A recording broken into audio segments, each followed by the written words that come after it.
तो दोस्तों, मैं हूं आपका दोस्त जोरावर सिंह चौहान। आज मैं आपको बता रहा हूं कि राजस्थान में पंजीयन कार्य कैसे किया जाता है। अपनी संपत्ति का मूल्यांकन आप घर बैठे ऑनलाइन भी कर सकते हैं। जो संपत्ति आपको पंजीयन करवानी है या अपनी संपत्ति का अगर आपको मूल्यांकन करना है तो आप ऑनलाइन घर बैठे कैसे कर सकते हैं। आइए मैं आज आपको इस प्रणाली के बारे में पूरी जानकारी आपको देता हूँ। ई पंजीयन राजस्थान, इस साइट पे जाइए आप। वहाँ पर आपको इस तरह से ये पूरी साइट आपको नज़र आएगी।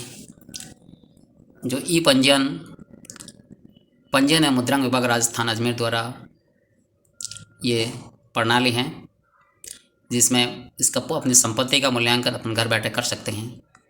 ये खोलने के पश्चात आप अपने इस पे जाइए और यहाँ पर प्रॉपर्टी वैल्यूशन फॉर सिटीजन्स, इस पर आप क्लिक करेंगे। इस पर क्लिक करते ही आपके सामने प्रॉपर्टी वैल्यूशन का एक प्रोफार्मा ऊपर कर आता है। इसमें आप अपना मोबाइल नंबर, जो भी आपका मोबाइल नंबर है 10 डिजिट का, वो मोबाइल नंबर डालिए। जैसे मेरा मोबाइल है 9829144741। ये मैंने मेरा मोबाइल नंबर एंटर कर लिया है। इसके बाद मुझे कैप्सा इसके अंदर एंटर करना है। ये कैप्सा है EG49ZU। कैप्सा डालने के बाद में यहाँ दो ऑप्शन है नीचे दिखाई दे रहे हैं, फ्रेश वैल्यूशन और मॉडिफाइड वैल्यूशन। तो अपने को अगर नई वैल्यूशन है तो फ्रेश वैल्यूशन में जाना है, और मॉडिफाइड करना है अगर पहले से वैल्यूशन देखी हो उसमें कुछ संशोधन करना है या सुधार करना है तो मॉडिफाइड वैल्यूशन में जाना पड़ेगा।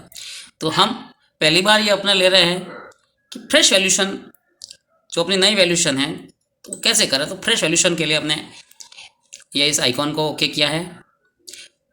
फ्रेश वैल्यूशन पे ओके करने के पश्चात आपने जो मोबाइल नंबर डाला है इस तरह से, जैसे ये आया आपके जो मोबाइल नंबर डाला है उस मोबाइल नंबर पे आपके OTP आएगा। जैसे ये आ गया, मेरा आया 009493 ये इसका OTP है। ये OTP हमने डाल दिया है। अब वेरीफाई प्रोसेस फॉर न्यू करने पर ये property valuation for urban area, ये अर्बन एरिया में अपनी प्रॉपर्टी है तो उसका ये प्रोफॉर्मा है। अगर ग्रामीण में है तो आपको इस रूरल पे टिक करना होगा। यहाँ पे आपको अर्बन और ग्रामीण दोनों ही दिख रहे हैं। जैसे ये आप अर्बन पे करेंगे तो अर्बन के बारे में आपको जानकारी मिलेगी, और रूरल के बारे में करेंगे तो रूरल के बारे में जानकारी मिलेगी। अब जैसे आपने रूरल पे कर लिया है, रूरल पे किया है तो अपने को कौन से गाँव की प्रॉपर्टी देखनी है। सबसे पहले तो रूरल पे करने के पश्चात आपके सामने एक ऑप्शनल आएगा कि आपको डॉक्यूमेंट्स क्या बनाना है।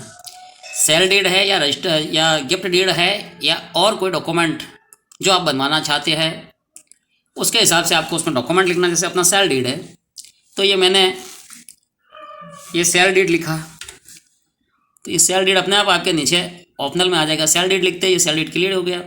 उसमें फिर सब टाइप एक आएगा, तो सब टाइप में आपको भरना है सेल डीड, किस तरह की सेल डीड है आपको। सेल डीड में 4 ऑप्शनल मिलेंगे, sale deed conveyance deed, sale deed disable 40% and above, and sale deed female other than ST SC and BPL, sale deed female ST SC और BPL। ये 4 category में ये दस्तावेज पंजीयन करवाया जाता है। तो अपने आप पहले लेते हैं, जैसे ये sale deed clear sale deed का मतलब है जनरल सेल डीड। डिसेबल जो 40% डिसेबल है उसमें स्टाम्प ड्यूटी में उसमें स्टाम्प ड्यूटी में आपको रिबेट है। Female other than ST SC में भी स्टाम्प ड्यूटी में रिबेट है, और फीमेल ST SC उसमें भी आपको रिबेट है। तो इस तरह से अपना जो डॉक्यूमेंट है वो किस कैटेगरी में आ रहा है उस पर क्लिक करना है। जैसे आपने सेल डीड लिया है, ये सेल डीड पे आपने क्लिक किया है। सेल डीड पर क्लिक करने के पश्चात आपके सामने डिस्ट्रिक्ट खुलती है, कौन से डिस्ट्रिक्ट में आपका ये डॉक्यूमेंट यानी ये संपत्ति है। तो अब आपकी संपत्ति, जैसे मैं जहाँ बैठा हूँ तो मेरा संपत्ति है जैसे पाली डिस्ट्रिक्ट में, तो मैंने पाली एंटर किया। पाली एंटर करते ही SRO ऑफिस खुलेगा। तो पाली में, ये पाली मेरा जिला हो गया। अब मुझे सेलेक्ट करना है कि मेरा SRO ऑफिस कौन सा है। जैसे मैं सुमेरपुर, तो मेरा SRO ऑफिस सुमेरपुर है, तो मैंने सुमेरपुर को सेलेक्ट किया। ये सुमेरपुर को सेलेक्ट करने के पश्चात फिर मुझे को ये देखना है कि मेरी तहसील कौन सी है, तो मेरी तहसील भी सुमेरपुर है, तो मैंने सुमेरपुर तहसील को सेलेक्ट कर दिया दोस्तों। अब ये मेरे सामने गाँवों की लिस्ट है। तो अब मुझे मेरी संपत्ति कौन से गाँव में है उस संपत्ति के बारे में मुझे देखना है। तो मेरा गाँव है बांगड़ी, तो मुझे बांगड़ी गाँव की संपत्ति देखनी है, तो मैंने बांगड़ी गाँव को सेलेक्ट कर लिया। बांगड़ी गाँव को सेलेक्ट किया है तो उसके बाद में अब मेरे सामने सेलेक्ट कैटेगरी आएगी। तो सेलेक्ट कैटेगरी में कौन सी कैटेगरी का आपकी संपत्ति है, रेजिडेंटल है, कॉमर्शियल है, एग्रीकल्चर है या अदर्स है, तो उसमें क्या फुटनोट है। तो अब जैसे मैं देख रहा हूँ मेरी रेजिडेंटल है प्रॉपर्टी है, तो मैंने रेजिडेंटल पे क्लिक कर दिया। रेजिडेंटल पे क्लिक करते ही मेरे सामने फिर सेलेक्ट कॉलोनी आएगी। तो मेरी कॉलोनी पे मैं सिलेक्ट करना चाह रहा हूँ converted residential away from road और converted residential near from road. ये दो तरह की प्रॉपर्टी होती है, सड़क के पास में और सड़क से दूर। तो मेरी प्रॉपर्टी सड़क के पास में है, तो मैंने ये ले लिया है कन्वर्टेड नियर फ्रॉम रोड। अब डीएलसी रेट आई है यहाँ की 675 रुपये वर्ग मीटर। उसके बाद में आगे की है ये रोड कितना चौड़ा है प्रॉपर्टी के सामने आने जाने का, तो मेरा रोड है 25 फीट चौड़ा है। लैटिट्यूड है वो मुझे जानकारी नहीं है, तो मुझे 0 भर देना है। और लॉन्गिट्यूड है तो वो भी मुझे ध्यान नहीं है, तो मैं 0 भर देता हूँ। अब मेरा प्लॉट कौन से खसरा नंबर में है या कौन सी गली में है, ये अपने को इसमें लिखना है। तो जैसे मेरा प्लॉट नंबर 212 है, तो मैं ये लिखता हूँ प्लॉट नंबर 212,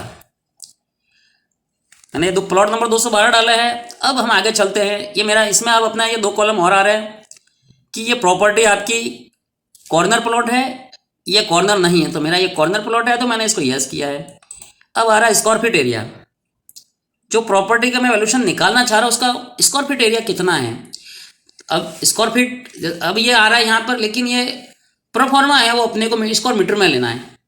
तो स्क्वायर फीट को स्क्वायर मीटर में लेने के लिए आपको जितना स्क्वायर फीट है इसमें 10.76 का भाग देंगे, तो आपका स्क्वायर फीट एरिया आ जाएगा। तो मेरे पास जैसे 1000 स्क्वायर फीट का प्लॉट है, तो मैंने इसमें भाग दिया तो मेरे पास आया 92.93.86। तो ये है मेरी प्रॉपर्टी का एरिया हो गया। अब दूसरे कॉलम में मेरे पास है कि प्रॉपर्टी कंस्ट्रक्शन है या नहीं है। तो मेरी प्रॉपर्टी कंस्ट्रक्टर है, तो मैंने ये कंस्ट्रक्टेड पे क्लिक किया, सेलेक्ट किया कंस्ट्रक्टेड को। तो सेलेक्ट करते ही इसके सामने select for type, floor type. तो आपके सामने किस तरह की प्रॉपर्टी कौन से फ्लोर है, तो वो फ्लोर दिखाना है। अब मेरे पास में फ्लोर है, तो on transfer of a unit with the right of rough, यानी सत्त अधिकार के साथ पूरी प्रॉपर्टी ट्रांसफर हो रही है। तो ऑन ट्रांसफर ऑफ प्रॉपर्टी, अगर आपकी ग्राउंड फ्लोर पर है तो आप ग्राउंड फ्लोर पर क्लिक कीजिए जो बिना सत्त अधिकार के हैं। फर्स्ट फ्लोर है तो फर्स्ट फ्लोर पर क्लिक कीजिए, बेसमेंट है तो बेसमेंट पे कीजिए, थर्ड फ्लोर है तो थर्ड फ्लोर कीजिए। अब मेरी प्रॉपर्टी टोटल बेच रहा हूँ मैं, तो on transfer of a unit with the right of rough, तो मैंने इस पर क्लिक किया है। इसके बाद में मेरी प्रॉपर्टी का कंस्ट्रक्टेड एरिया कितना है वो इसमें भरना है मुझे। तो मेरा पूरी प्रॉपर्टी कंस्ट्रक्टेड है, तो मैं इसमें पूरा 1000 स्क्वायर फीट पूरा का पूरा भर देता हूँ। अब कंस्ट्रक्शन टाइप यानी मेरा निर्माण किस प्रकार का है, मेरा कंस्ट्रक्शन कैसा किया हुआ है, तो वो आप इस पर टाइप पे क्लिक कीजिए, सेलेक्ट कीजिए। टाइप को सेलेक्ट करते ही आपके सामने ये ऑप्शनल खुलेगा। अब आपके सामने ऑप्शनल खुला है construction up to plinth level, hotel and club below with star, जो भी जैसी कंस्ट्रक्शन आपके सामने हैं वैसी वैसी फैसिलिटीज़ के हिसाब से, तो उस पर आपको क्लिक करना है कि आपकी प्रॉपर्टी का कंस्ट्रक्शन कैसा है। अब मैं मेरी प्रॉपर्टी के बारे में बताऊँ तो मेरा आरसीसी प्रूफ है, तो मैंने आरसीसी रूफ के साथ में यानी मेरी छत आरसीसी की डली हुई है। अब मेरे कंस्ट्रक्शन का ईयर कौन सा है वो भरना है मुझे। तो मेरा कंस्ट्रक्शन ईयर जैसे मेरा 2018 है, तो मैंने 2018 भर दिए। अब 2018 मेरा कंस्ट्रक्शन ईयर है। अब मेरे बाउंड्री वॉल नहीं है तो मुझे यहाँ कुछ नहीं भरना। अगर बाउंड्री वॉल है आपके पास में तो आपको बाउंड्री वॉल भरनी है। टीन शेड कितना है तो आपको टीन शेड भरना है। इंडस्ट्रियल है तो इंडस्ट्रियल भरना है।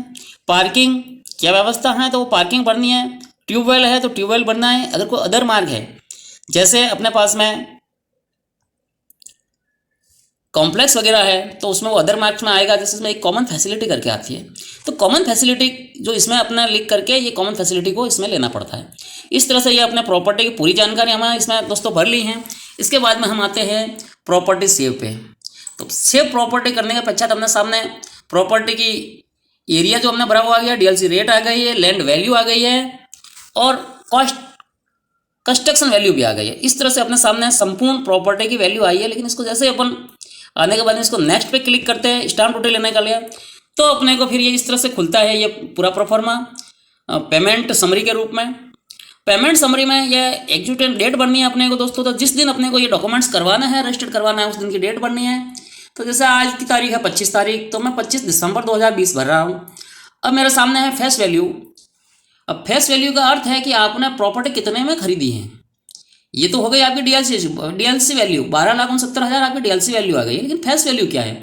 मान लीजिए मैंने ये प्रॉपर्टी 13 लाख में बेची है, तो इसकी फेस वैल्यू 13 लाख हो गई। 13 लाख रुपये अपने फेस वैल्यू भर दिए। अब अपने को कैलकुलेट स्टाम्प ड्यूटी, ये कैलकुलेट स्टाम्प ड्यूटी करेंगे। तो जैसे ही कैलकुलेट स्टाम्प ड्यूटी करेंगे, अपनी स्टाम्प ड्यूटी टोटल अपने सामने आ जाएगी। ये अपनी स्टाम्प ड्यूटी आ गई है इस डॉक्यूमेंट की 1,14,700। अब 1,14,700 ये आपकी स्टाम्प ड्यूटी आ गई। इसमें किस किस मद में कितने कितने पैसे हैं तो वो भी आपके सामने क्लियर हो गया है। तो 78,000 रुपये आपकी स्टाम्प ड्यूटी है, 7800 और 15,600 आपके सरचार्ज हैं, 13,000 आपकी रजिस्ट्रेशन फीस है और 300 रुपये सेस है। इस तरह से आपकी टोटल 1,14,700 रुपये इसकी स्टाम्प ड्यूटी बनती है, जो गवर्नमेंट को पे करने हैं आपको। अब इसको ये आने के बाद में आप इसको सेव कर सकते हैं, तो ये डॉक्यूमेंट आपका सेव हो जाएगा। डॉक्यूमेंट सेव होने के बाद में आपके सामने एक रेफरेंस नंबर आएगा। जैसे इसका रेफरेंस नंबर आया 2012-25-11-298, ये नंबर डाल करके आप भविष्य में 10 दिन, 2 दिन, 5 दिन बाद में इस डॉक्यूमेंट में अगर कोई आप संशोधन करना चाहें तो संशोधन कर सकते हैं। इसमें आपको लगता है कि इसका निर्माण कम ज़्यादा है तो आप कम ज़्यादा कर सकते हैं। इसके बाद में इसकी आगे के प्रोसेस आप कर सकते हैं। तो आज दोस्तों हम इतना ही बताएंगे। नेक्स्ट वीडियो में हम आपको बताएंगे कि इसको आगे प्रोसेस कैसे करना है और ऑनलाइन इसको कैसे सबमिट करना है। तो नमस्कार दोस्तों, अगर मेरा ये वीडियो आपको पसंद आता है तो लाइक कीजिए, सब्सक्रिप्शन कीजिए और बेल आइकॉन दबाइए, ताकि मेरा नया वीडियो आपको जारी होने पर आपको मिल सके। तो आप आज की जानकारी आपको कैसी लगी इस पर आप कमेंट से ज़रूर कीजिए। ये दोस्त आपके लिए हाजिर रहेगा। नमस्कार, वंदे मातरम।